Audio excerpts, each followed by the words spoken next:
चलो जय हिंद। हाँ, पहला क्वेश्चन पढ़ते हैं। Read the following statement. Basically question बहुत ही सिंपल है। आप इसमें से एक स्टेटमेंट भी अगर पहचान लिया आपने, ठीक है, तो आपका आंसर निकल के आ जाएगा। सबसे पहला है ही organise an efficient spy system, ठीक है। दूसरा, to prevent fraudulent musters he began the practice of branding horse. डाक सिस्टम किसने स्टार्ट किया था, कितनी बार बताया था, ठीक है। उसके बाद and preparing descriptive roll of soldiers, जिसको बोला करते थे चेहरा सिस्टम, ठीक है। तो one of the most remarkable of his reform was the market regulations. मैंने आपको बताया था कि उसके टाइम में काफी सारी इन्फ्लेशन आती थी, उसने क्या किया, मार्केट को रेगुलेट करने के लिए काफी अच्छे एक सिस्टम क्रिएट किया था। बेसिकली अपने लोग बिठाए थे वहां पे ताकि कोई भी पर्सन जो है वो क्या ना कर सके, स्टोर ना कर सके सामान को, ठीक है। और उसके लिए बहुत बड़ी पनिशमेंट भी हुआ करती थी। तो आंसर क्या हो जाएगा, अलाउद्दीन खिलजी। कोई दिक्कत कहां पे, उलेमा रिलीजियस लीडर जो हुआ करता था, ठीक है। बेसिकली जो स्टेट की ड्यूटीज होती थी ना, उनके लिए एक पर्सन हुआ करता है, इसका नाम था उलेमा, ठीक है। तो इस क्वेश्चन में तो कोई दिक्कत होगी नहीं मुझे लगता है। हाँ जी। तो अब ये पूछ रहा है कि इनमें से कौन सा पर्सन क्या था, ठीक है।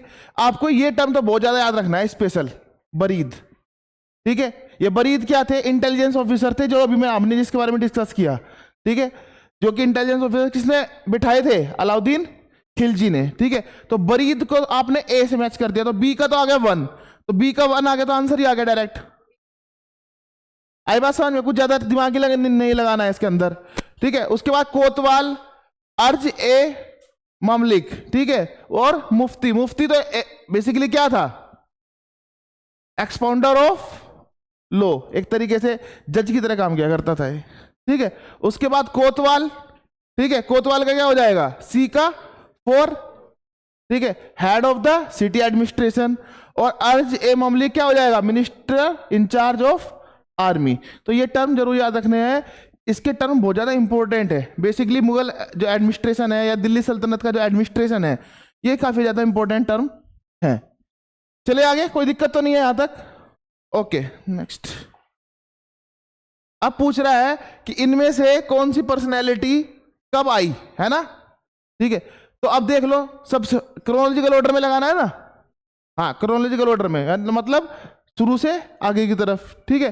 तो सबसे पहले कौन सा आया, मार्को पोलो, ठीक है। उसके बाद, ठीक है, उसके बाद आया निकोलो डी कोंटी, ठीक है। उसके बाद अब्दुल रज्जाक। अब्दुल रज्जाक किसके टाइम में आया था, विजयनगर के टाइम में, ठीक है। और लास्ट में बारबोसा, बारबोसा आया 17वीं सेंचुरी में, ठीक है। तो बेसिकली ये क्या, अलग अलग क्रोनोलॉजिकल ऑर्डर में लगाना था। और ये सारे ट्रैवलर्स आपकी themes of Indian history book में लिखे हैं, इन सब के नाम लिखे हैं, सिर्फ निकोलो डी कोंटी का नहीं है, ठीक है। बेसिकली ये निकोलो डी कोंटी 13वीं सेंचुरी में आया, किसका, ये विजयनगर में भी आया है निकोलो डी कोंटी, ठीक है। उसके अलावा Marco Polo, Marco Polo Vijayanagar में आया है, ठीक है। बारबोसा भी विजयनगर में आया, पुर्तगाल से आया था बारबोसा, ठीक है। और उसके अब्दुल रज्जाक कहां से आया था, समरकंद, कौन सी जगह थी, समरकंद, ठीक है। ये इन सब जगह से अलग अलग ट्रेवलर्स आए थे। Tahqiq Hind a famous literary work was written by, ठीक है। तो किसने लिखी थी ये, अलबरूनी ने लिखी थी। अलबरूनी के बारे में, अलबरूनी किसके टाइम में आया, कुतुबुद्दीन ऐबक के टाइम में आया, ठीक है। अलबरूनी एक बार, अलबरूनी के बारे में ये बात जरूर याद रखना, अलबरूनी को काफी सारी लैंग्वेज की नॉलेज थी पहले से ही, ठीक है। संस्कृत की नॉलेज थी उसको, पर्शियन की नॉलेज थी उसको, ठीक है। इवन फिजिक्स, एस्ट्रोनॉमी, ये सब, इन सब की उसको पहले से ही नॉलेज थी। इसलिए उसने क्या लिखा, बेसिकली उसका जो रिकॉर्ड है वो एम्परर पॉइंट ऑफ व्यू से है, सुल्तनत पॉइंट ऑफ व्यू से है। बेसिकली इसके कंट्री जो है, जो इब्ने बतूता आया, इब्ने बतूता ने जनता के पॉइंट ऑफ व्यू से लिखा, दोनों में फर्क है, ठीक है। अलबरूनी ने कैसे लिखा, सल्तनत के बिल्कुल पॉइंट ऑफ व्यू से, ठीक है। जबकि इब्ने बतूता जो था उसने क्या लिखा, जनता के पॉइंट ऑफ व्यू से लिखा। अलबरूनी का जो रिकॉर्ड है तहकीक हिंद में, ठीक है, इसके अंदर आपको एडमिनिस्ट्रेशन के बारे में ज्यादा पता देखने को लगता है, ठीक है। जबकि इब्ने बतूता की जो रिकॉर्ड है, ठीक है, किसका क्या नाम है? रेहला। क्या नाम है उसका? रेहला। ठीक है, उससे हमें सोशल लाइफ के बारे में ज्यादा पता लगता है, या दोनों में कंपैरिजन करने के लिए पूछ सकता है आपसे। ठीक है, arrange the following dynasties in chronological order and choose the correct sequence. तो सबसे पहले तुगलक, खिलजी, पल्लवास और कुशानास। ठीक है, समझे? तो सबसे पहले तो आए कुशान, ठीक है, उसके बाद आए पल्लवास, उसके बाद आए तुगलक,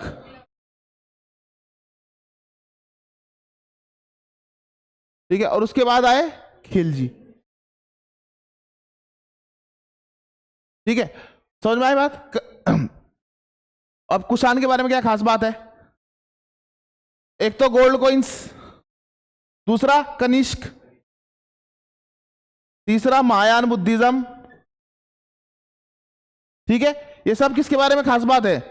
कुषाण के बारे में। समझ में आई बात? ठीक है, दूसरा पल्लवास के बारे में क्या खास बात है?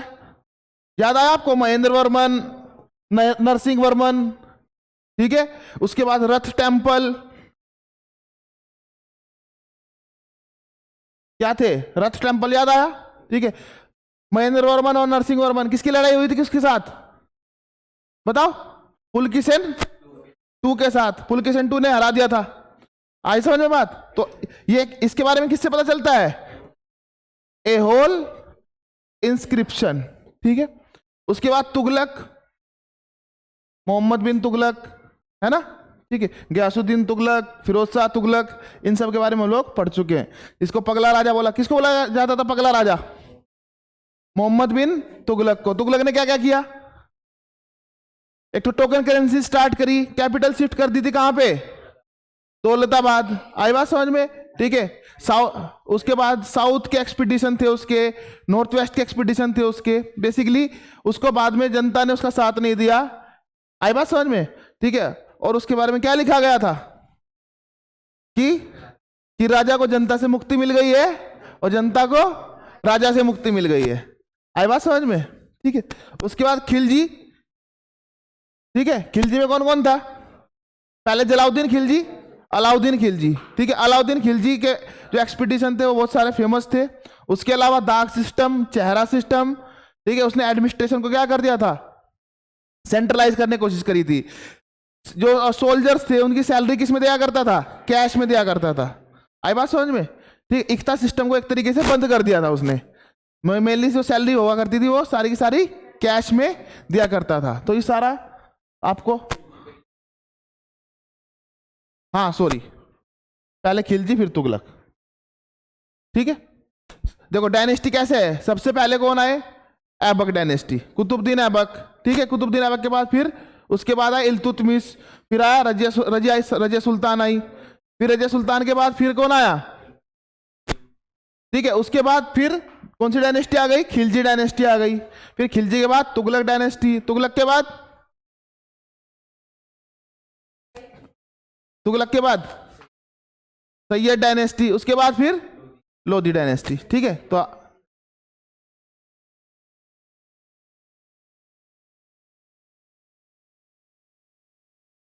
हाँ डी होगा। सबसे पहले क्या? 4, उसके बाद 3, 2, 1। ठीक है, डी आंसर होगा। ये आंसर गलत है उसमें। ठीक है, Who was the first Sultan of Delhi to introduce the practice of सजदा? सजदा या सिजदा। ठीक है, तो इसका आंसर क्या हो जाएगा? बलबन। बलबन ने क्या स्टार्ट किया था? 2 सिस्टम स्टार्ट करवाए थे, एक तो सजदा सिस्टम और दूसरा पैबोस सिस्टम। ठीक है, सजदा और पैबोस किसने स्टार्ट करवाए? बलबन ने स्टार्ट कराए। आई बात है? इसने क्या किया था? जो 40 थी उसकी पावर को क्या कर दिया था? कम कर दिया था। ठीक है, तो बलबन के बारे में ये बात इंपॉर्टेंट याद रखना। इवन एक फेस्टिवल स्टार्ट करवाया था जिसको बोलते हैं नौरोज फेस्टिवल। ठीक है, अमीर खुसरो इसी के टाइम में था, बलबन के टाइम में ही। आई बात समझ में? तो ये आंसर हो जाएगा इसका बलबन। क्लियर है? अब पूछ रहा है कि इनमें से कौन कौन सा टैक्स जो था वो किस तरीके क्या क्या नाम हुआ करता था उसका। ठीक है, land tax paid by the Hindus. ठीक है, उसको क्या बोला करते थे? जिसको मतलब एक हिंदू के लिए टैक्स हुआ करता था, जो स्पेशल हिंदू के लिए हुआ करता था, उसको उसका नाम था खरज। ठीक है, अब ए को 2 कर लो, तो ए को 2 कर लिया तो आपका ये तो एलिमिनेट ही हो गया पहले ही, समझ में आई मेरी बात? ठीक है, उसके बाद state share of 1/5 of spoil of war. ठीक है, मतलब जितना भी माल जो होता था वो युद्ध में लूटा जाता था, उसका 1/5 जो टैक्स हुआ करता था, उसको क्या बोला करते थे? खाम नहीं होता, ये खम्स होता था, खम्स। ठीक है, क्या होता था? खम्स। तो बी का हो जाएगा 1, तो बी का 1 किस में है? ले आंसर ही आ गया। ऐसे वाले क्वेश्चन तो बहुत आसान होते हैं, इस वाले क्वेश्चन में तो कोई ज्यादा आपको मेहनत करने की जरूरत ही नहीं है, आपको 1-2 मैच करने हैं, उसके बाद अल्टरनेट करके आंसर निकाल लेना। चलो, land tax paid by the Muslims. ठीक है, तो उसको क्या बोला करते थे? ऊसर बोला करते थे। क्या बोला करते थे? ऊसर। ठीक है, और प्रॉपर्टी टैक्स को क्या बोला करते थे? जकात। क्या बोला करते थे? जकात। ठीक है, तो हमारा आंसर आ गया, क्या आ जाएगा answer? A. The correct answer is a. कोई दिक्कत? ये सब कुछ कराया हुआ है। लो और टैक्स देख लेते कौन कौन से टैक्स होते थे। ठीक है, एक टैक्स हुआ करता था फाजिल। ठीक है, तो सरप्लस रिवेन्यू हुआ करता था इक्ता से।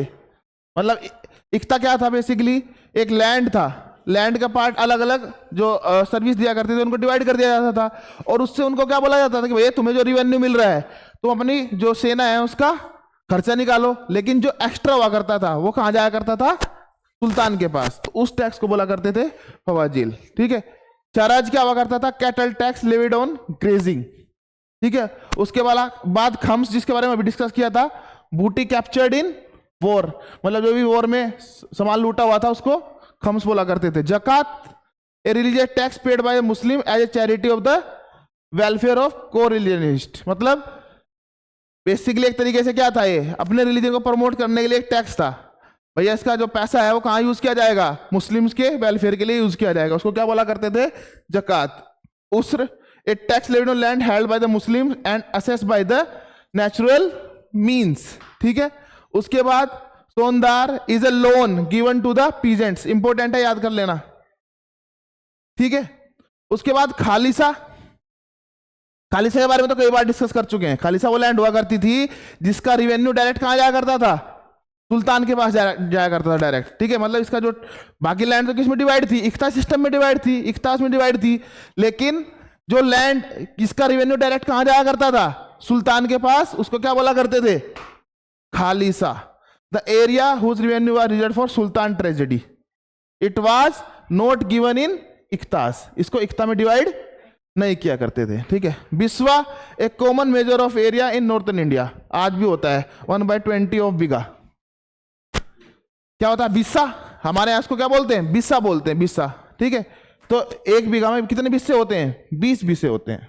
ठीक है, मसात, ये भी मेजरमेंट ऑफ लैंड के लिए यूज होता था। घरी, नाम से पता लग रहा है, हाउस टैक्स। ठीक है, इसको क्या बोला करते थे? और जिजिया, a tax levied on the non Muslim in their capacity as protected subject. ठीक है, नॉन मुस्लिम्स के ऊपर क्या लगा करते थे? एक टैक्स लगा करते थे, इसका नाम होगा था जजिया। ये जजिया हमेशा से कंट्रोवर्शियल रही है। ठीक है, जिसने जजिया को हटा दिया उसको बहुत लिबरल बोलने लगे हमारे हिस्ट्री में, जिसने जजिया लगा दिया वो बहुत ही कंजर्वेटिव हो गया है।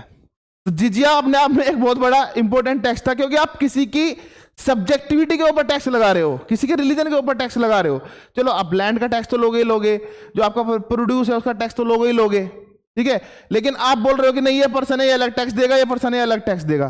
ठीक है, तो बेसिकली ये क्या था? एक डिस्क्रिमिनेटरी मेजर था, इसलिए ये टैक्स हमेशा से न्यूज में रहता था। और नेक्स्ट है खरज, land revenue realised from non Muslim such as land known as खराजी, ऑल्सो नोन एज द खरज अल जजिया।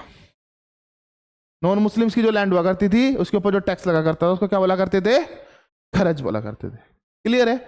इतने तरह के टैक्स हुआ करते थे, किसमें? दिल्ली सल्तनत के टाइम पीरियड में। कोई दिक्कत? आपने नोट कर लिया इसको? चले आगे।